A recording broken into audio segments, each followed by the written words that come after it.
දැන් කර්නල් කෙනෙක්ද මේජර් කෙනෙක්ද ජනරල් කෙනෙක්ද කොහොමද? මේ සමගි විහිදුම් බලගණය කියන්නේ අතරම මේ අපිට ලැබිච්ච වරප්‍රසාදයක් නෙමෙයි. මේ කැරට්ටලයක් වගේ දෝක දුන්නේ නැත්නම් මේ මොකක්ද උනේ?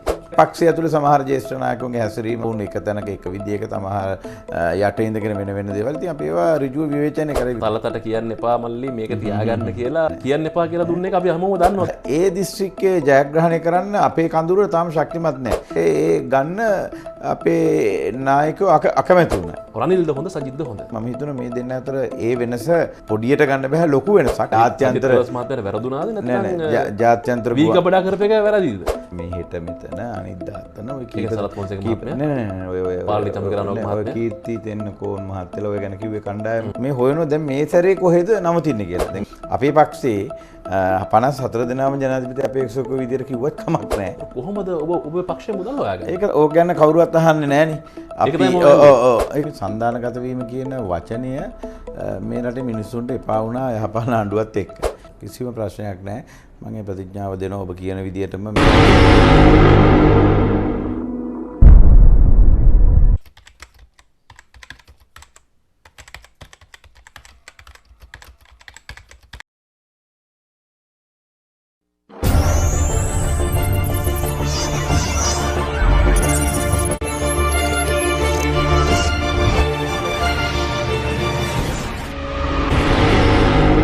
අයිබෝන් අද අපේ දේශපාලන සංවාද වැඩසටහනට විශේෂ පුද්ගලයෙක් සම්බන්ධ කරගත්තා. ඔබ දන්නවා පූර්ව ප්‍රචාරක පාඨයේ ඔහු අඳුනාගත්තා. ඔබ සමගි ජන බලවේගයේ පක්ෂයේ කැරලිකාර මන්ත්‍රීවරයෙක් විදිහට තමයි සමාජය ඔහු අඳුරගත්තේ. ඔහුට ගජ මිතුරෙක් ඉන්නවා චමින්ද විජේසිරි කියලා. ඔහු මෙතන නැති වුණත් අපේ හේෂා විතාන මන්ත්‍රීතුමා බොහොම ආදරෙන් පිළිගන්නවා වැඩසටහනට. අයිබෝන් ඊයේ පෙරේද පටන් ගත්ත අලුත් වැඩක් සමගි විහිදුම් බලකාය. දැන් කර්නල් කෙනෙක්ද මේජර් කෙනෙක්ද ජනරල් කෙනෙක්ද කොහොමද? සමගි විහිදුම් බලගණය. සමගි විහිදුම් බලගණය කියන්නේ එහෙම මිලිටරි කරණය වෙච්ච නැත්නම් යුද හමුදාවේ හරි හමුදාවකට අදාළ කාරණාවක් නෙමෙයි. හැමදාම මේ රටේ තරුණයා සම්ප්‍රදායික දේශපාලන තලය මත එක එක නායකයන්ගේ එක එක දේශපාලනඥයන්ගේ අතකොළු බවට පත් වුණා. එතනින් මේ රටේ සාම්ප්‍රදායික දේශපාලනයෙන් එහාට ගියපු තරුණයාගේ අදහස් සමාජය තුළ දේශපාලනඥයා ගාවට නැත්නම් රටේ රාජ්‍ය නායකයා ගාවට රැගෙන එන්න පුළුවන් භූමියක් නිර්මාණය කිරීමේ වගකීම විදිය තමයි අපි සමගි විහිදුම් බලගණය ආරම්භ කරේ. ඒකේ මේ වෙනකොට සමාරම්භක උත්සවය පවත්වලා දිස්ත්‍රික් වශයෙන් අපේ තරුණ කණ්ඩායම එකතු කරගෙන යන වෙලාවේ ඉතින් අපි රටේ ජනතාවට විශේෂයෙන්ම කියන මේක දේශපාලනික කෝණයකට වඩා එහා ගියපු තාරුණ්‍යයේ සැබෑ වටිනාකම තේරුම් ගත්ත සහ ඒකට වටිනාකමක් දෙන්න සැලසුම් කරපු වැඩසටහන. දැන් පහුගිය කාලේ අපි දැක්කා චමින්ද දිස්ත්‍රික් මන්ත්‍රීවරයා සහ ඔබ සජිත් ප්‍රියදාස මහත්මයාට ටිකක් සැරට දුන්නනේ. අපි සාමාන්‍යයෙන් කියනවා ටිකක් සැරට ඇමතුවා. සද්දෙට ඇමතුවා. පක්ෂයේ අභ්‍යන්තර අර්බුද පිළිබඳව විපක්ෂයේ කාර්යභාරය පිළිබඳව ටිකක් සැරට කතා කළා. ඒ සැර බාලකන්නේ කැරට්ටලයක් වගේ දෝක දුන්නේ නැත්නම් මේ මොකක්ද උනේ? නෑ දැන් මගේ ඔය ප්‍රශ්නේ අහුව කීප දෙනෙක් මේ සමගි විහිදුම් බලගණය කියන්නේ අතරම මේ අපිට ලැබිච්ච වරප්‍රසාදයක් නෙමෙයි. අපි මේක ඉල්ලගෙන කරන එකක්. ගරුනායකතුමා මගෙන් ඉල්ලීමක් කරා සමගි තරුණ බලවේගය නායකත්වය අරගෙන ක්‍රියාත්මක කරන්න යන්න කියලා. ඉතින් මම තරුණ බලවේගයට වඩා එහා ගියපු මේ රටේ තාරුණ්‍යයට අර නව පෙනුමක් ජවයක් එකතු කරගත්තේ වටිනාකමක් දෙන්න ඕන වැඩසටහනක් අපි විසින් ලියපු ප්‍රොපෝසල් එකක්. නැත්නම් අපේ අදහසක් අපි ලබා දුන්නේ. ඉතින් ඒක නායකතුමාගේ අදහස එකතු කරලා හදාගත්ත වැඩසටහනක්. ඉතින් මේක පක්ෂයේ විවේචනය කරන්න ඕන තැනදී අභ්‍යන්තරය තුල හරි එළියේ සමහර වෙලාවල් වලදී කලාතුරකින් සිද්ධ කරන්න වෙන වෙලාවල් තියෙනවා.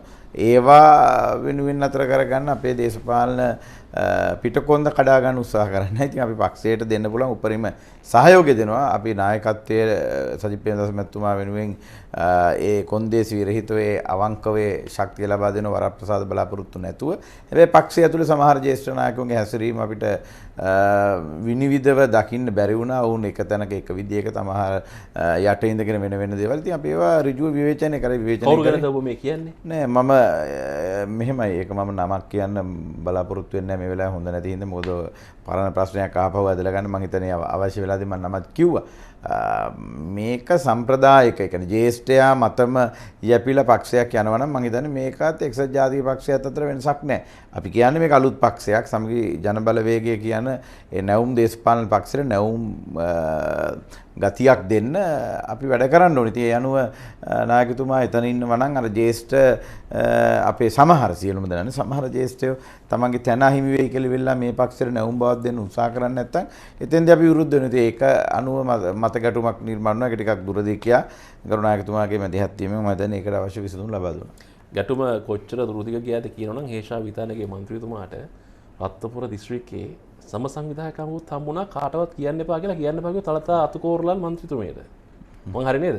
මම රත්නපුර දිස්ත්‍රික්කයේ කොළොන් ආසනයේ මැතිවරණ කොට්ටාස සංවිධායකවරයා විදිහට ඉන්නවා. මම ඒතර එහෙම තනතුරු බලාපොරොත්තුෙන් තනතුරු ගැන කතා කරේ නැහැ. එහෙම හම්බුනේ නැද්ද තනතුරු? ලැබෙන්න ඕන වෙලාවට ලැබේ. දුන්නා නේද? නෑ තාම එහෙම එකක් හම්බෙලා නැහැ. කියන්න එපා කියලා දුන්න එක අපි හැමෝම දන්නවා. දේශපාලන ගොසිප් අතරේ නම් ඒක කතා වෙනවා. නෑ එහෙම එකක් තාම හම්බුනේ. තලතට කියන්න එපා මල්ලි මේක තියාගන්න කියලා රත්නපුර දිස්ත්‍රික්කයේ සම සංවිධායකම හම්බුණා කියලා තමයි ආරංචිය. එහෙම නෑ එහෙම තාම මොකවත් එහෙම කාටවත්ම දීලා නැහැ. මං හිතනවා ඉදිරි දිනේදී පක්ෂය විසින් තීන්දුව දෙන්න ඔය කීමෙන්ද කියන්නේ? ඔව්. හරි. එතකොට දැන් අර අර්බුද ඉවරද දැන් පක්ෂයේ තිබුණු? නෑ ඇත්තටම පක්ෂය තුල අර්බුදයක් කියලා ඔය මහලොකුවට මම දැක්ක මාධ්‍ය තුල විශේෂයෙන්ම රාජ්‍ය මාධ්‍ය තුලත් මේක ඕනට වැඩි අරගෙන තිබුණා. ඒ අපි කතා කරලා කිව්ව එකක් අපි මේ කොරෝනා වසංගතයෙන් මේ ආණ්ඩුවේ කඩාවැටීම ආර්ථිකය පාලනය කරගන්න බැරුව ඒ අකාර්යක්ෂම පාලනය තුල ආණ්ඩුවේ කඩාවැටීම මතම රජයක් පිහිටවන බලාපොරොත්තු වෙනවා නම් ඒක සාම්ප්‍රදායික. අපි කිව්ව එතනින් එහාට යන්න ඕන. මේ රටේ විකල්ප ආණ්ඩුව විදිහට අපි මේ විකල්පය ගේන්න ඕන මිනිස්සුන්ට පිළිගන්න. මොකද ගෝඨාභය රාජපක්ෂ මහත්තයා එදා බලයට ආවේ මෛත්‍රීපාල සිරිසේන මහත්තයා තුළ අපි යහපාලන ආණ්ඩුවේ තිබිච්ච ඒ දෝෂ ටිකම උලුප්පල දාලා ඒකට විකල්පයක් විතර. හැබැයි අපිත් දැන් ආපහු එවැනි තැනකට යනකොට මේ රටේ තාරුණ්‍ය විශේෂයෙන්ම මැද තැනක ඡන්දේ නොදෙන්න නැත්නම් ඡන්දේ වර්ජනය කරන මැද මහ විශාල ප්‍රමාණයක් ඉතුරු වෙලා තියෙනවා. මේ එදා ගෝඨාභය රාජපක්ෂ මහත්තයාත් එක්ක ලොකු බලාපොරොත්තු රැසක් තියාගෙන ගියපු තරුණිය. දැන් අද ඉතින් ඒ තරුණිය ආපහු සජිත් ප්‍රේමදාස මහත්තයා වටා එහෙම නිකම් එකතු වෙන්නේ නැහැ. ඉතින් අපි කිව්වේ ඒකින්ද එක වෙනස්කමකින් ලොකු දෙයක් කරන්න පුළුවන්. දැන් රත්නපුර දිස්ත්‍රික්කේ මම කිව්වා මම දිස්ත්‍රික්කේ මේවර පහුගිය මැතිවරණේ මනාප වැඩිම ලාභය විදිහට මටත් වකීමක් තියෙනවා ජනතාව වෙනුවෙන් කතා කරන්න. මම ජ්‍යෙෂ්ඨයා නෙමෙයි. ජ්‍යෙෂ්ඨයා විදියට ඉන්න තලදාතු කොල්ල මැතිනිය. නමුත් ඒ දිස්ත්‍රික්කේ ජයග්‍රහණය කරන්න අපේ කඳුර තාම ශක්තිමත් නැහැ. හැබැයි පොදු ජන පෙරමුණේ වෙන්න පුළුවන් ශ්‍රී ලංකා නිදහස් පක්ෂය වෙන්න පුළුවන්. ජ්‍යෙෂ්ඨ මේ කුණු ගොඩේ නරාවැලේ වැටිච්ච නැති පිරිසිදු නායකයෝ කීප දෙනෙක් අපි යෝජනා කරා. ඒ ගන්න අපේ නායකයෝ අකමැති වුණා. ඉතින් අකමැති වීම හරහා තමයි අපි මේ අපිටත් මේක කරන්න බෑ කියන තැනට අපි පැත්තකට වෙන්න උත්සාහ කරේ. පස්සේ කරුණායකතුමා මැදිහත් වෙලා ඒකට සාධාරණයක් කරලා ඒ නිසා දැන් අපිට රත්නපුර දිස්ත්‍රික්කයේ විදියට හොඳ ජව සම්පන්නව ඊළඟ ජයග්‍රහණයක් කරා යන්න පුළුවන් ආකාරයට සංවිධානය වෙමින් යනවා. හැබැයි ඉතින් මේක රට පුරාම යා යුතුයි. ඉතින් ඒක අපි කියපු විදියේ වැරදක්ද මන් දන්නේ නැහැ. එහෙම නැතුව අපි මොනම වෙලාවකවත් විපක්ෂය ඇතුලේ අපි අර්බුදයක් නිර්මාණය වෙන්න නැත්නම් මතයක් වෙනම හදන්න කාටවත් විවේචනය කරන්න උත්සාහ කරන්නේ. අපි කියන්න ඕන දෙකෝ. ඉතින් ඊට වැඩියම කල්ප දන්නවා අපි ආණ්ඩුවටත් අනිත් කට්ටිය වගේ පිටිපස්සට යන්නේ කියන්න ඕන දේ කෙලින්ම කියලා දානවා.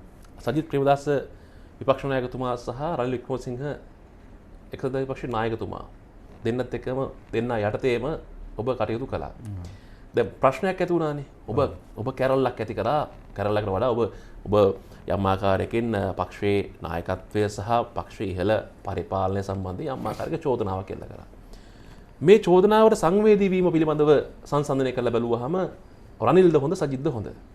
මම කොයි වෙලාවකවත් රනිල් ටක් ගාලා සජිත් විපක්ෂ නායකතුමා මැදිහත් වුණා. මැදිහත් වෙලා ඔබේ ප්‍රශ්නය විමසුවා. කතා කරලා මල්ලි කලබල වෙන්න එපා කියලා කතා කරලා අපිට ආරංචි විදිහට වහාම මේ ප්‍රශ්නේ මැදිහත් වුණා කියලා අපිට ආරංචි වුණා.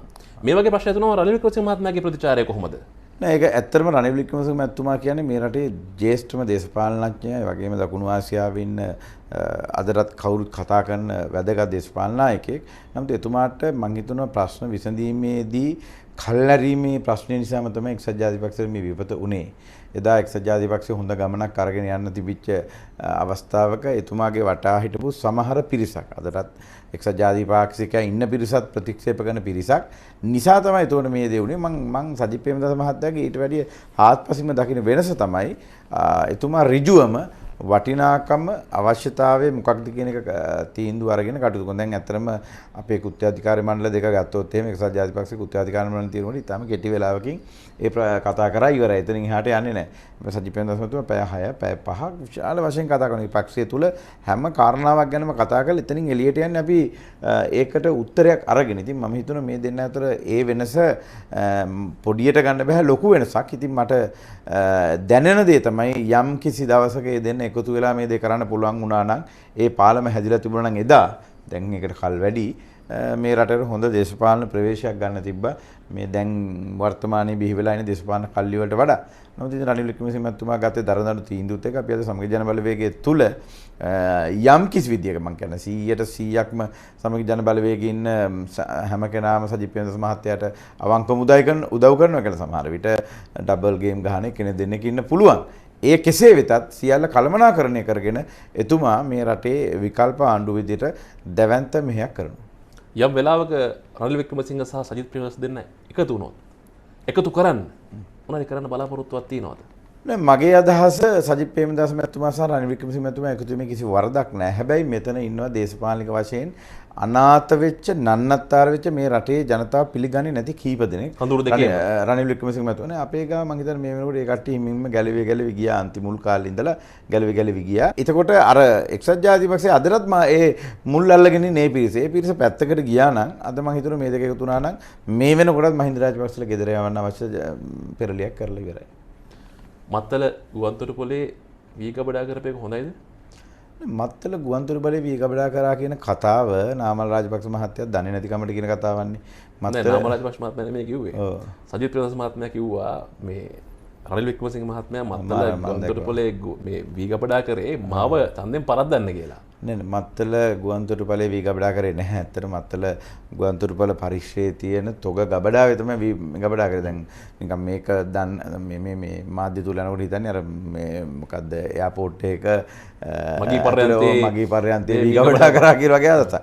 ඉතින් අර තොග ගබඩාවේ වීගබඩා කරා. ඉතින් මම විශ්වාස කරනවා ඉතින් ඒක සිදු නොවිය යුත්තක්. මොකද ඒ කියන්නේ ජාත්‍යන්තර මහත්මයාට වැරදුනාද නැත්නම් නෑ ජාත්‍යන්තර වීගබඩා කරපේක වැරදිද? නෑ නේද ජාත්‍යන්තර ගුවන්තොටුපළක වීගබඩා කරන්න ගන්නවා කියන එක එච්චර සුසු නැහැ. නමුත් සජිත් ප්‍රේමදාස මහත්මයා එදා කිව්වේ එතුමාවත් නොදැන මම දැක්ක ඒ කතාව අම්බලන්තොට නගරයේදී කවුද ඇහුවට පස්සේ කිව්වේ එතුමාවත් නොදැන මේ වගේ තීන්දුව ගන්න. එතුමා දිස්ත්‍රික් නායකයා. එතුමා මේ වගේ තීන්දුව ගත්තේ එතුමාව පරාජයට පත් කරන අපහසුතාවයට පත් කරන්න කියලා. ඉතින් මම දන්නේ ඒකේ ඇත්තම අරමුණ සජිත් ප්‍රේමදාස මහත්තයාට ඒ දේ කරන්නද රනිල් වික්‍රමසිංහ මහත්මයා නැත්තම් මේ රටේ වී වලින් අපි ස්වයං පෝෂිත වෙන වෙලාවෙ වී ටික දාගන්න බැරුව කරපු වැඩක්ද කියන එක ගැන මට අවබෝධයක් නැහැ. ඒක බේරන් උත්තරයක් දුන්නා. මේ ඊයේ තිබ්බා ක්‍රියාකාරී කමිටුවක් පක්ෂයේ ගියාද ඒකට? ගියා. ඒකෙත් කතා වුණා මේ වීගබඩා කිරීමේ සිද්ධිය සහ මේ වගේ ප්‍රකාශන පිළිබඳව අපි මොකද කරන්න ඕනේ කියලා. නෑ මෙහෙමයි. දැන් ඇත්තටම රනිල් වික්‍රමසිංහ මහත්මයාගේ පහුගිය කාලේ දේශපාලන ක්‍රියාකාරීත්වය පිළිබඳව චරිත එල්ල කරගෙන ඉවර වෙලා රිදෙන්න ගහපු කීප දෙනෙක් ඉන්නෝනේ. ඒ ක්‍රියාකාරකම් පිළිබඳව අපි පසුවිපරමක් කරලා බැලුවොත් බුද්ධික පතිරණ ඒ වගේ කීප දෙනෙක් ඉන්නවා. ඉතින් ඒක මේ රටේ දේශපාලනය තුල අතුගාලා දාන්න පුළුවන් විදියට ඒ මම හිතන්නේ ඔය උළුප්පල දාන එක හොඳයි. ඒතර කවදා හරි රනිල් වික්‍රමසිංහ මහත්මයා මේ පක්ෂය තවදුරටත් එක්සත් ජාතික පක්ෂය තුල හිටියත් අර ඉන්න මිනිස්සුන්ට හරි පිරිසුදු මිනිස්සුන්ට හරි අසාධාරණයක් නෙවෙයි. මොකද එතුමාගේ මානසිකත්වය නිර්මාණ වෙලා තියෙන්නේ ඇත්තටම රටක බලය අරගෙන ඉවරලා ඒ බලය රඳවාගෙන රාජ්‍ය නායකයෙක් විදිහට රටේ පුරවැසියරියන් පණිවිඩයක් දෙනවට වඩා එතුමාගේ වටා තියෙන බලය ශක්තිමත් කරගන්න කියන එක ඉතාම පැහැදිලි මේ කාරණයක්. දැන් ඔබ නියෝජනය කරන සමගි ජන බලවේගයේ පක්ෂයේ ජනාධිපති දුර අපේක්ෂකයින්ම ඉන්නවා 60%මාරක්. එහෙම කියන්නේ පක්ෂයේ 6 දෙනෙක් විතර වගේ ආසන වශයෙන් අපේක්ෂකයෝ ඉන්නවා කියලා පහුගිය දවසක ශිරාල් ලක්තිලක අසත් සාලි අජිත් කීර්ති තෙන්නකෝන් මේ කණ්ඩායම ගියානේ සිරිකොතලත් ගියා ඔබතුමාලා පක්ෂයත් එක්කත් සාකච්ඡා කළා. මේගොල්ලෝ කිව්වා මේ බලන්න මේ අපේ විපක්ෂයේ කඳවුරේම ඉන්නවා ජනාධිපති දුර අපේක්ෂකයින්ම 6-7 දෙනෙක්. පාර්ලි චම්පික රණවක, සරත් ෆොන්සේකා, සජිත් ප්‍රේමදාස, රාජිත සේනාරත්න ඔන්නෝම නම් ටිකකුත් කිව්වා. දැන් මේ මොකද්ද මේකට දෙන උත්තරේ මොකද්ද? මම නම් හිතන්නේ ඕක දැන් ඔය කියපු නම් වල කීප දෙනා ගැන පොඩ්ඩක් ඔබ ජ්‍යෙෂ්ඨ මාධ්‍යවේදියෙක් විදිහට කල්පනා කරලා මේ කට්ටිය කොහෙද හිටියේ කියලා කොතනද ඉන්නේ කියන්නේ? දැන් මේ හෙට මෙතන අනිද්දා අතන ඔය ඒක සරත් පොන්සේක මහත්මයා නෑ ඔය පාලිතම් කරනවා ඔය මහත්මයා කීර්ති තෙන්නකෝන් මහත්තයලා ඔය ගැන කිව්වේ කණ්ඩායම එක තැනක ඉන්න කනසාලි මහත්තයලා එක එක තැන්වල ගිහිල්ලා මේ හොයනවා දැන් මේ සැරේ කොහෙද නවතින්නේ කියලා. දැන් ඊ සැරේ අපේ ගාව නතර වුණා. මේ නතර වෙන තැනක් හොයන වෙලාවෙ ඉතින් මං හිතන්නේ ඒක මහලුකොට ගත යුතු නෑ. අපේ පක්ෂේ 54 දෙනාම ජනාධිපති අපේක්ෂකව විදියට කිව්වත් කමක් නැහැ. කවුද නායකයා කියලා තීන්දුව කරන්න පුළුවන්? කවුද ජනාධිපති අපේක්ෂකයා කියලා තීන්දුව කරන්න පුළුවන්? පක්ෂ කෘත්‍යාධිකාරී මණ්ඩලයක් තියෙනවා. කෘත්‍යාධිකාරී මණ්ඩලයට දානකොට සජිත් ප්‍රේමදාස මහත්තයා නෙමෙයි වෙන කෙනෙක්ගේ නම යෝජනා වුණොත් ඇත්තටම කමක් නැහැ. මොකද ඒ ප්‍රජාතන්ත්‍රවාදී තියෙනවනේ මේ රටේ. ඉතින් ඒක හින්දා ඒක කවුද කියලා දැන් මමත් එහෙනම් මටත් නිකන් දැනනවා නම් මටත් හොඳයි කියලා මමත් එහෙම ගියාට කමක් නැහැ. හැබැයි ඒක හීනයක්. මට ඒ හයිය ඒ සුසුකම තාම නැහැ කියන කාරණාව මම අවබෝධ කරගෙන මම පැත්තට වෙන්න ඕනේ. ඉතින් ඔය කියපු නායකව අතර මම දන්නේ කාට එහෙම හීන තියනවාද කියලා අපිට සමහර වෙලාවට පේනවා.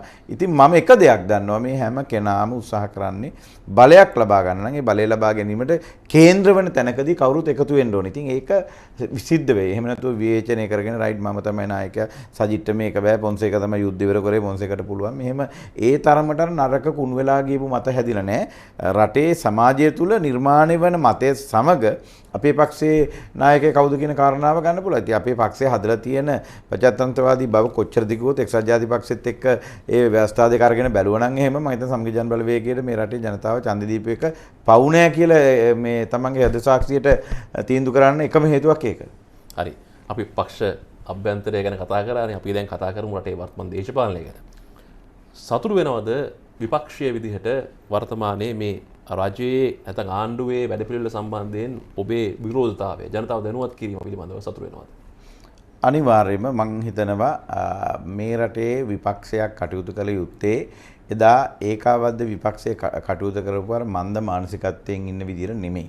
මන්ද මානසිකත්වය කියලා මම කිව්වේ පාර්ලිමේන්තු උදේ පටන් ගන්නකොට දිනේෂ් ගුණවර්ධනලා කිසිදු හේතුවක් නැතුව විපක්ෂයේ කාර්යභාරය කියලා කෑ ගහලා මුල් පැය තුල පාර්ලිමේන්තුව අඩපණ කරලා ඉවර වෙලා පාරට බැහැලි වෙලා මට මතකයි එදා අර රුපියල් 4කින් රුපියල් 60කින් අඩු කරලා 4කින් ඩීසල් යනකොට පුස් සයිකල් පැදලා හැමදාම තරුණ පිරිස කොළඹට ගෙනහලා මහා විශාල කලබගෑනියක් කරපු රට පෙරලා ගන්න පුළුවන් උනේ ඒ මතය හරහා. ඉතින් මම හිතනවා විපක්ෂයට අද එහෙම කරනවා නම් අපිට එක හන්දිය ගන්න එක මතයට කාරණා නිර්මාණය වෙලා තියෙනවා. නමුත් අපි මේ වෙලාවේ සජිත් ප්‍රේමදාස මහත්මයාගේ මතය සම්ප්‍රදායික විපක්ෂයේ නායකයෙක් විදිහට මේ රටේ ආණ්ඩු බලය ලබා ගැනීමට පෙර එතුමා මොකද දේශපාලනික වශයෙන් මෙතෙක් කාලයක් ආණ්ඩු බලය හොබපු කෙනෙක් නෙමෙයිනේ නායකයෙක් විදිහට. එතුමා ආණ්ඩු බලය ලබා ගන්න පෙර මේ රටේ ජනතාවට පණිවිඩයක් දෙනවා. එතුමාගේ සැලැස්ම සහ එතුමාගේ ක්‍රියාකාරීත්වය මොන වගේද කියලා. ඒ නිසා අද අපි විපක්ෂයේ විදිහට තාම එක උත්සාහයක් ගත්තේ විදු සටන් වලට. ඒකට මම දැක්කා ආණ්ඩුව ඔබ දන්නවා ආණ්ඩුව මහා විශාල බලපෑමක් කරලා පොලිස්පතිතුමා වෙන චක්‍රලයක නිකුත් කරලා ඒක වළක්වන්න උත්සාහ කරා. ඉතින් අපි ඒකෙන් පස්සේ මේ වෙනකොට ඒ ඍජුව මැදිහත් වෙන්න ඕන තැන මැදිහත් වෙලා තවම දැනෙන වීදි සටන් වලට නොගියට අපි විපක්ෂයේ විදිහට මේ රටේ ආණ්ඩු පක්ෂයට වැඩිය සමාජ මෙහෙවරක් කරනවා. ඔබ දන්නවා සක්වල වැඩසටහන හරහා පාසල් පද්ධතිය තුල තොරතුරු තාක්ෂණ පන්ති කාමර හදනවා. ඒව විපක්ෂ නායකවරු කවදාවත් ඉතිහාසය කළා නැහැ. ඒ වගේම විශේෂයෙන්ම කියන්න ඕනි මේ වෙනකොට සජිත් ප්‍රේමදාස මහත්මයා රෝහල් 40කට මිලියන මිලියන 175ක ආධාර දීලා තියෙනවා පුළුවන් විදිහට විපක්ෂේ. ඊයේ දිනේදී මේ රටේ ගෑස් පිපිරීම් වලින් අනතුරටපත් වෙච්ච ජීවිතහානි වෙච්ච සියලු දෙනා වෙනුවෙන් ආධාර ලබා දුන්න මේ එකක්වත් ආණ්ඩුව කරන දේවල් නෙවෙයි. ඒතර විපක්ෂයේ කාර්යභාරය කියලා කියන්නේ පාරට බහැලා කෑ ගහන එකම නෙවෙයි කියන එක අද ඔප්පු කරලා තියෙනවා. ඒ නිසා අපි නායකතුමාට කියන මේ වැඩ කටයුතු කරගෙන යන්න අපි සමග විහිදුම් බලගන්නේ විදිහට අපි මේ රටේ තීරක බලවේගය ජනතාව එකතු කරලා පාරට බහලා කරන්න ඕන සටන ආරම්භ කරනවා තව මාසයක් දෙකක් ඇතුළත. මොකද එහෙම නැතුව රාජපක්ෂ මහතුරුන්ට මේක දැනෙන්නේ නැහැ. ඕන උත්සාහ කරනවා. දැන් අපි දැක්කා ගොඩාබේ රාජපක්ෂ මහත්තයාගේ පාර්ලිමේන්තුවේ රාජාසන කතාව හරහා මේ රටේ ජනතාවට දීපු දියාරු පණිවිඩය ඒ හරහා තවදුරටත් ජනතාව අසරණභාවයේ මිදිලා මුදව ගන්න සැලසුමක් නැහැ කියන එක මහපාර විසඳ ගන්න අවශ්‍ය නම් අනිවාර්යෙන් ඒකට සම්විධාන බලවේගය අර මේ කරන යුතුයකම් කොටස කරන ගමන් සූදානම් කියන එක අපි රටේ ජනතාවට කියනවා. විශේෂයෙන්ම විපක්ෂයක් ගමින් ගමට ගිහිල්ලා බඩු බෙදලා ඉස්කෝල වලට උපකරණ බෙදලා රෝහල් වලට බඩු බෙදලා මේ කාර්යභාර විපක්ෂය කරන්න ඕනද? නෑ මම කියන්නේ රටේ බලය ලබා ගන්න ඉන්න පක්ෂය විකල්ප ආණ්ඩුව කියලා කියන කණ්ඩායම මේ රටේ ජනතාවගේ ප්‍රශ්න වෙනුවෙන් කෑ ගහන එකම නෙමෙයි විපක්ෂේ කාර්යභාරය. පුළුවන් හැකි පමණින් මොකද පාර්ලිමේන්තු මන්ත්‍රීවරු විදියට ජනතා නියෝජිතට පත් කළ ලියපු කණ්ඩායමක් රටේ ඉන්නවා. ඒ ජනතාවට සාධාරණ විදිහේ විශ්වාසයක් තියන්න විපක්ෂේ කළ හැකි දේ කළ යුතුයි. මම හිතන්නේ ඒ දේ උපරිමයෙන්ම කරනවා. අපි හිතනවා ඒ දේ කරන්න බැරි විපක්ෂයේ කඳවුරු මේක විවේචනය කරන විපක්ෂයේ කඳවුරු. වැඩේ හොඳයි කියමුකෝ අපි. වැඩේ හොඳයි. අපිට මිනිස්සුන්ට දේවල් දෙන්න පුළුවන් විපක්ෂයේ විදිහට ආණ්ඩුවට වඩා දෙයක් කරන්න පුළුවන් අපි සතුටු වෙනවා. කොහොමද මේ මුදල් හොයාගන්න මේකට? මේකනේ ප්‍රශ්නේ දැන් විපක්ෂයට වට කරන්න මහා භාණ්ඩාගාරයේ මුදල් දහස් කරන්නේ නැහනේ. කොහොමද ඔබ පක්ෂයේ මුදල් හොයාගන්නේ? ඒක තමයි. නේ ඕක ගැන කවුරුවත් අහන්නේ නැහනේ. අපි ඒක වඩා වැදගත් එක රටේ ජනතාව දැන් අතන විපක්ෂයේ පාර්ලිමේන්තු මන්ත්‍රීවරු 54 දෙනෙක් ඉන්නවා. අපේ පාර්ලිමේන්තු මන්ත්‍රීවගේ වැටුපෙන් යම් ප්‍රමාණයක් අපේ නායකතුමාගේ හුස්ම වැඩසටහනට ලබා දෙනවා. රෝහල් පද්ධතියට ලබා දෙව ඔය කයිය ගහපු මහා විශාල විලාප ගහපු ආණ්ඩුව එකම මන්ත්‍රීවරු රුපියල් 50000ක්වත් එළියට දෙන්න කැමති නැහනේ. තමන්ගේ වැටුපෙන් රුපියල් 10000ක්වත් දෙන්නේ නැති මන්ත්‍රීවරුන්ට අපි කියනවා විපක්ෂයේ මන්ත්‍රීවරු සියලු දෙනාගේ මුදලක් එකතු කරලා අර මුදලක් හැදෙනවා විපක්ෂය. ඒ අර මුදල තමයි විපක්ෂයේ හුස්ම යන්නේ.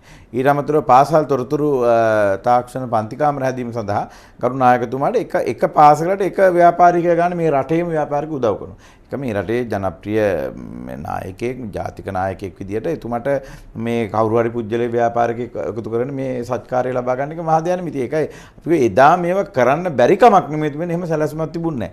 ඉතින් අපිත් පාරෙම වැටලා කෑ ගැහුවනම් අද ඔබෙන් අපේ අහන්නේ ප්‍රශ්නේ ඔබ මේ වෙලාවේ මේ කොරෝනා වසංගතය හමාරුව තියෙන වෙලාවේ අර්බුදය හමුවේ පාරට වැහැලා කෑ ගහන එක සාධාරණද කියලානේ. අපි ඒකත් ඉවසගෙන ඉන්නවා. හැබැයි ඒ වාසිය ගන්න උත්සාහ කරනවා නම් රාජපක්ෂ මහතුරු මේ විපක්ෂයේ සද්දෙමදි විපක්ෂයේ මේකට දැඩි බලපෑමක් එල්ල කරන්නේ නැහැ කියන ජනතා මතය වෙන පැත්තකට හරවන්න උත්සාහ කරනවා නම් අපි ඒකට උත්තර දෙන්න සූදානම්. දැන් අපි දන්නවා මේ යන තත්ත්වයට එක්ක ආණ්ඩුවේ ආයුෂ ප්‍රමාණය පිළිබඳව එක එක්කෙනා එක විදිහ අදහස් පළ කරනවා. පෞගේ කාලේ මහින්ද රාජපක්ෂ මහත්මයා පෝය වලින් ගණන් කරා යහපාලනයේ ආයු කාලය දැන් එහෙමනම් ගණන් කරන්නේ නැහැ කවුරුත්.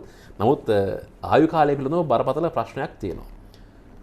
ඊළඟ වතාවේ සමගි ජන බලවේගය රටේ බලය අල්ලගන්නේ සන්දානගත වෙලාද එහෙම නැත්නම් තනියෙන් මේ සටනට අවතීර්ණ වෙලාද? මම විශ්වාස කරනවා මේ සන්දානගත වීම කියන වචනය මේ රටේ මිනිස්සුන්ට එපා වුණා යහපාලන ආණ්ඩුවත් එක්ක. ඒ නිසා අපි විශ්වාස කරනවා අපි සමගි ජන බලවේගයේ නායකතුමත් එක්ක කතා කරේ තනියෙන් වැඩ කරන්න පුළුවන් ඍජු තීන්දුව ක්‍රියාත්මක කරන්න පුළුවන් රටේ ජනතා නියෝජිතයෝ ටිකක්ගේ සැදුන්ලත් කණ්ඩායමක් මේ රටේ බලයට පත්විය යුතුමයි. ඒ නිසා අපි විශ්වාස කරනවා ඉදිරි එන මැතිවරණේ අපි බොහෝ වෙලාවට ආණ්ඩුවට බල කරන මැතිවරණයක් දෙන්න කියලා. ආණ්ඩුව මැතිවරණ ඒ දවස්වල කෑ ගැහුවට දැන් මැතිවරණයක් ගැන කියනකොට ආණ්ඩුව කරාරිනෝ. ජනාධිපතිතුමාට අවස්ථාව ලැබෙන පෙබරවාරි මාසෙ විතරට එනවා මැතිවරණයක් තියන්න ඊළඟ 2023. එතකොට මේ කාරණා එක්ක අපි 113 කියන තැන සමගි ජන බලවේගය ඉතා පැහැදිලිව කල්පනා කරනවා. මොකද ආණ්ඩුවක් අරගෙන අර එකතු වෙච්ච අච්චාරු ආණ්ඩුවගේ ඍජු තීන්දුව ක්‍රියාත්මක කරන්න බෑ. ඒකේ හානිය වෙන්නේ රටේ ජනතාවට. ඒ වගේම හැබැයි මේ රටට ආදරය කරන දේශප්‍රේමී කොටස් එකතු කරවෙච්ච කඳවුරක් පාර්ලිමේන්තුව තුල නිර්මාණය වීම මේ ඊටාම ධනාත්මකයි ඉදිරි ගමනක් යන හොඳ කණ්ඩායමක්. ඒ කියන්නේ ප්‍රගතිශීලී යෝජනා තියෙන මේ රටේ දැන් අද වැටලා තියෙන ආර්ථික අර්බුදයට උත්තර හොයන්න පුළුවන්.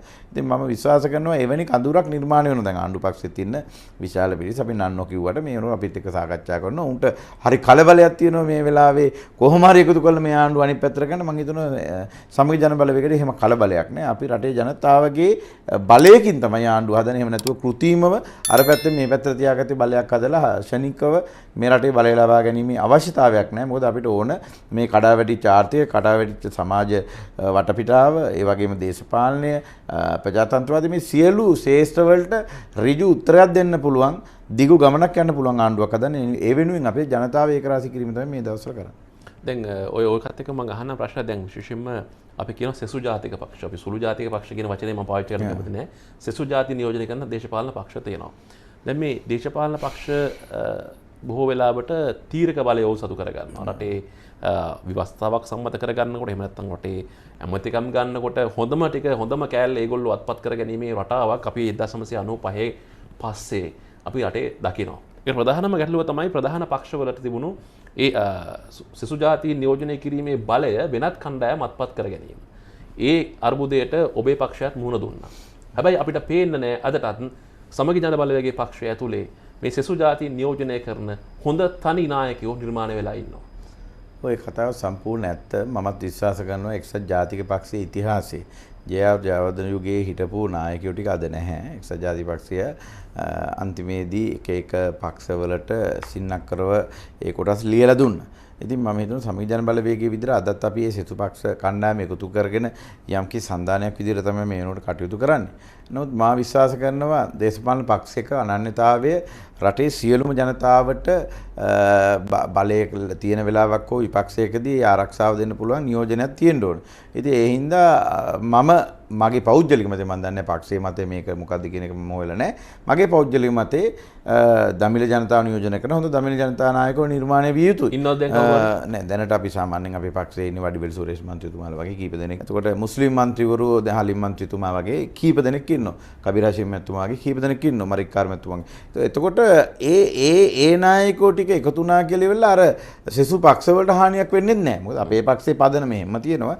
ඒ පදනම දැන් වෙන්නේ අපි පහුගිය කාලේ දැක්කේ සෙසු පක්ෂයක් එකතු කරගෙන ඉවර වෙලා මැතිවන්නයක් ගියපු ගමන් අර ඉන්න ටිකත් ආපහු ඒකට එකතු වෙනවා. ඉතින් අන්තිමේදී පක්ෂේ නැතිම වෙලා ගියා එක්සත් ජාතික පක්ෂය තිබිච්ච හයිය. ඒ හින්දා මම කියනවා මේ රටේ කවදාවත් බලය ලැබිච්ච වෙලාවක කාටවත් කේවල් කරන්න දෙන්න හොඳ නැහැ. ඒ රටේ පාලනය හොබවන නායකයාට තමන්ට දැනෙන තමන්ගේ විෂන් එක ජයවර්ධන මහත්තයාට රණසිංහ ප්‍රේමදාස මැතිතුමාලට මේ රට නිවැරදි පාලනයකට යන්න පුළුවන් වුණු හයිය ඒකයි. නිසා බලය ලබා ගැනීම අරමුණේ එක එක කාගේ හරි එල්ලිලා යන ආණ්ඩු නිර්මාණය වුණොත් තමයි මේ අර්බුද නිර්මාණය වෙන්නේ. ඇත්තටම යහපාලන ආණ්ඩුවේ හොඳ සාධනීය වැඩසටහන් රාශියක් අපි දැක්කා. ඒ ප්‍රවේශයන් එකක්වත් හරි විදියට සමාජගත කරන්න බැරි වුණේ ඔන්න ඔය කියපු කාරණා හින්දා මේ වරා එක්කෙනෙක් ඉල්ලනවා ගුවන්තොටුපළ එක්කෙනෙක් ඉල්ලනවා ඒ අර්බුදත් එක්ක අර අවුරුදු 20ක දේශපාලන සුනාමියෙන් ගොඩ එන්න සමහර උත්සාහ කිරීමත් එක්ක තමයි යහපාලන ආණ්ඩුවට යන්න තිබිච්ච දැවැන්ත ගමන යන්න බැරුණේ. ඒ නිසා අද ඒ සියලු කාරණා ගැන අවබෝධයකින් තමයි රටේ ජනතාව ඡන්දෙ දෙන එක අමතක කරලා දාලා ගෝඨාභය මහත්තයාගේ වැරදි හින්දා අර කමතක නෑ ඒකත් මේ වැරද්දක් මේකත් වැරද්දක් මේ හැම වැරද්දටම අහු නොවන උත්තරයක් තමයි රටේ ජනතාව හොයන්නේ. ඒකනේ සමහර මේ වෙලාවේ ශනිකව මතුවෙන්න හදන්නේ. එහෙම මං හිතන්නේ එහෙම අහු වෙලා රැවටිලා නැවත මේ රටේ ජනතාව ඡන්දයක් පාවිච්චි කරන ගන්න නෑ. ඔබට අර පක්ෂයේ ඔබ යම් කාලයක මිට මාස කිහිපයකට කලින් පොඩි අර්බුදකාරී තත්ත්වයක් ඇති වුණු වෙලාවේ රාජපක්ෂ රෙජිමෙන් නැත්නම් පොදු ජන පෙරමුණ පැත්තෙන් යම් ආරාධනාවක් ආවද? අනේ නෑ මට කවදාකවත් ඔය දැන් පහුගිය කාලේ ඔය ඡන්දයක් කරන වෙලාවට කියනවා හේෂට චමින්දට මෙච්චර උප කරා මෙහෙම කරනවා කියලා මං හිතන්නේ සමහර වෙබ් වල පුවත් වැඩිපුරම රාජපක්ෂ පාර්ලිමේන්තුව බලනවා නම් පාර්ලිමේන්තුව පිළිබඳව අවධානයෙන් ඉන්නවනම් මේ රටේ වැඩිපුරම හැම දිනකම පාර්ලිමේන්තුවේ පළවෙනි ප්‍රශ්නේ තියෙන මගේ වාචික පිළිතුරු අපේක්ෂා කරන ප්‍රශ්නේ ඒ හැම ප්‍රශ්නකීම රාජපක්ෂ මහතුරුන්ව මේ රටට කරලා තියෙන හානිය ගැන ප්‍රශ්න කරන മന്ത്രിවරු අපි කීප දෙනා තියෙනවා. එතකොට එහෙම කරා මේක අපි දන්න මේ රාජපක්ෂ මහතුරුන්ගේ කඳවුරෙන්ම තමයි මේ අපි ගන්නවා එන්නවා මෙච්චර ගියා මිලියන ගණන් වලට එහෙම විකිරනවා නම් අර දින 52 සල්ලි මලු වරන් වටේ කරකවුණානේ විකිරන්න ඕන කට්ටිය විකුණුණා. ඉතින් ඒ නිසා අපිට කවදාවත් ඒ මහතුරුන්ට ඒ පැත්තට එන්න කියලා දිව නවල කතා කරන්න බැරි විදියට අපි දේශපාලනය කරනවා. අදටත් හෙටටත් එහෙම බැරි වුණොත් මේක දාලා ගෙදර යනවා. ඔබ තරුණ ජනප්‍රිය දේශපාලන නායකයෙක් නිසා මම මෙන්න මෙහෙම කාරණාවක් අහනවා. දැන් අපේ රටේ දේශපාලනේ තට්ටු මාරු ක්‍රමයේ හින්දා මිනිස්සුන්ට එපා වෙලානේ තියෙන්නේ, තීත්ත වෙලා තියෙන්නේ. අනිත් එක දේශපාලඥයෝ කියන දේවල් විශ්වාස කරන්න බැරි තත්ත්වයකටපත් වෙලා තියෙනවා. අද කියන එක නෙමෙයි හෙට වෙන්නේ, පොරොන්දු වෙන දේ නෙමෙයි කරන්නේ, බලයට ඇවිල්ලා වෙනම දේවල් කරන්නේ. ඔබ අපිට මේ වැඩසටහනේදී ඔබට පුළුවන් ද ප්‍රතිඥාවක් දෙන්න? ඔබ කිසිම දවසක දේශපාලන පක්ෂය මාරු කරන්නේ නැහැ. ඔබ බලයට පත්වන බලය ඉල්ලන දේශපාලන පක්ෂයෙන්ම ඔබ පාර්ලිමේන්තුවට යනවා, පාර්ලිමේන්තුව නියෝජනය කරනවා. යම් ආකාරයකින් ඔබට ඒ දේශපාලන පක්ෂය හැර යන්න ඕන නම් ඔබ මේ වෙන දේශපාලන පක්ෂයට යන්නේ ඔබ කිලිම ගෙදර යන්නේ කියලා ඔබට ප්‍රතිඥාවක් දෙන්න පුළුවන්. කිසිම ප්‍රශ්නයක් නැහැ. මම මේ ප්‍රතිඥාව දෙනවා ඔබ කියන විදිහටම මේ රටේ සෑම දේශපාලනඥයෙකුටම ඔන්න ඔය ප්‍රතිඥාව ඔබතුමාට ගන්න පුළුවන් නම් මම හිතනවා ඔබතුමාගේ මේ channel එක හරහා මේ රටේ ජනතාවට ලොකු විශ්වාසයක් ඇති. ඒක මීටත් වැඩිය හොඳ විදියකට. මේක කවුරුවක් කරපු දෙයක් නෙවෙයි. මම නිකන් මේ ලේබලින් අස්සම් කරනවා මම මෙහෙම කළා වීරයෙක් කරා. නෑ මේ ඔබ මේ සඳහන් කරන කාරණාව පැහැදිලිව මම සාක්ෂියක් නේ. ඒක හරි. එතකොට වීඩියෝ සාක්ෂියක්. එතකොට ඔබ කියනවා මම කවදාකවත් මම ඡන්ද ඉල්ලන දේශපාලන පක්ෂය මම යම් ජනතාවට පොරොන්දුවක් ප්‍රතිඥාවක් ඉදිරිපත් කරන දේශපාලන පක්ෂය හැර දාලා වෙනත් දේශපාලන පක්ෂයට යන්නේ නැහැ. යනවනම් යන්නේ ගෙදර. මොකද ඔබ අරගෙන ආපු ඔබ ජනතාවට පෙන්නපු පක්ෂය යම් වෙලාවක ඔබේ ප්‍රතිපත්ති ඔබ කියපු ප්‍රතිපත්ති වලට එහායින් යනවනම් ඔබත් වරදකාරයෙක්. මොකද ජනතාවට මේ බොරුව සමාජයේ පළපදියම් කරන්න ඡන්දය තියලා දිනන්න ඔබත් ඒ පක්ෂ පැහැදිලිවම මෙහෙම මේ රටේ ජනතාව ඡන්දෙ දෙන්නේ පක්ෂයට වගේ පුජ්‍යලයා දෙකම ගැන හිතලා. එතකොට මේ වෙනකොට අපි සමගි ජනබල වේගයේ පාර්ලිමේන්තු මන්ත්‍රීවරු වෙන්නේ සජිත් ප්‍රේමදාස මහත්මයාගේ ප්‍රතිරූපය හරහා ඒ පක්ෂයේ තියෙන හයිය ආලෝකයත් එක්ක අපි රත්නපුර දිස්ත්‍රික්කයේ ජනතාවට යම් විශ්වාසයක් හදපු නිසා මම පාර්ලිමේන්තු මන්ත්‍රීවරයෙක් වෙලා තියෙනවා. එතකොට මට කිසිම සදාචාරාත්මක අයිතියක් නැහැ වෙන පක්ෂයක ගිහිලා වාඩි වෙන්න කතා කරන්න ඒ මොන වරප්‍රසාදයක් රටේ ජනතාවට ලැබුණත් වැඩක් නැහැ. මම පොරොන්දු වෙනවා යම් කිසි දවසක මම එවැනි තීන්දුවක් ගත්තොත් මම මොනම හේතුවත් එවැනි තීන්දුවක් ගන්න තුන් හිතවත් හිතේ නැහැ. ගත්තොත් රත්නපුර දිස්ත්‍රික්කයේ ජනතාව දේශපාලන කරලින් හේෂවිතානගේ අතුකාර දාන්න යුතුයමයි. නිසා මම සහතිකයක් දෙනවා සජිත් ප්‍රේමදාස මහත්මයා විතරයි මේ රටේ ජනතාවත් එක්ක එකතු වෙලා මේ රට බේරගෙන නැවත ඉදිරියට යන්න පුළුවන් නායකයෙක් ඉන්නේ. එතුමත් එක්ක මේ රට ගොඩ දාන තරුණ කණ්ඩායමේ සමාජිකයෙක් විදිහට මමත් ඉන්නවා. මම විශ්වාස කරනවා අපේ කඳුරු ඉන්න සියලු දෙනා මම ඉන්න මතේ ඉන්නවා කියලා. මම මේ වගේම කල්පට ආරාධනා කරනවා මේ මතේ මේ විශ්වාසය රටේ ජනතාවට අඩුම තරමේ විපක්ෂ ඉන්න മന്ത്രിවරුන්ගේ හරි ලබා දෙනවා නම් එතකොට යම් විශ්වාසයක් ඔවුන්ගේ පපුතුල්ටයි අපි ඡන්ද දෙන නායකයා සැබෑ නායකයෙක් විදිහට මේ රටේ ජනතාවට සපත වෙලා තියෙනවා. ඔව් හැම ඒ කාලකන්ණි දේශපාලන ක්‍රියාවලියකට අවතීර්ණ වෙන්නේ නැහැ කියලා. ඉතින් මම හිතනවා මට ලොකු අවස්ථාවක් මම රත්නපුරේ ආදරණීය ජනතාවට සහ ශ්‍රී ලංකී අපිට ආදරය කරන ජනතාවට කියනවා මොනම හේතුවත් ඔය රාජපක්ෂ මහත්තුරුනේ වෙන මොන කල්ලියකටවත් අපිව දේශපාලනයේ මිලට ගන්න හරි වෙන විදියකට ලබා ගන්න හරි අවශ්‍ය වටපිටාවක් හැදෙන්නේ නැහැ. එවැනි තැනකටපත් වෙන්නේ නැහැ. ඔබ කිව්වා වගේ මේක දාලා ගෙදර යනවා හිමුණු. හොඳයි බොහොම ස්තුතියි අපිත් එක්ක අදහස් බෙදා හදාගෙන එකතු වුණාට. අපිට ඕනේ දේශපාලන නායකයන් ජනතා නියෝජිතයින් බොහොම ස්වාධීනව ජනතාව වෙනුවෙන් වග කියන පිරිසක් බවට පත් වෙලා අදහස් ප්‍රකාශ කරනවා දකින්න අදහස් විතරක් නෙමෙයි ක්‍රියාකාරකම ඇතුළත් ඒක දකින්න අපි කැමති. රටේ හැම කෙනෙක්ම කැමති ජනතාව ඡන්දය දීලා තමන්ගේ ජනතා පරමාධිපත්‍යය බල ගන්නවල බලාගෙන ඉන්නේ. අපි වෙනුවෙන් ගියපු කට්ටිය මොකද කරන්නේ කියලා සමහරවිට රටේ ජනතාවට මේ ජනතා පරමාධිපත්‍යයේ ඡන්ද බලයෙන් ලොකු අවබෝධයක්වත් නැහැනේ. මේක.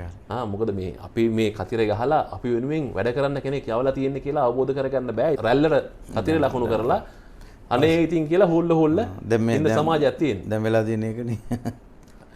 ඉතින් අපි කතා බහ කරපු කරුණු කාරණා වලින් ඔබට දැනෙන විදිහට කියවලා තෝරා බේරාගෙන තාරබර ඇරලා අවශ්‍ය දේවල් ග්‍රහණය කරගන්න කියන ආරාධනාව ඔබට කරනවා. ඒ වගේම ඔබතුමාට බොහොම ස්තුතිවන්ත වෙනවා අපිත් එක්ක එකතු වෙන්න නැවත වතාවක්. බොහොම ස්තුතියි. බොහොම ස්තුතියි ඔබටත්.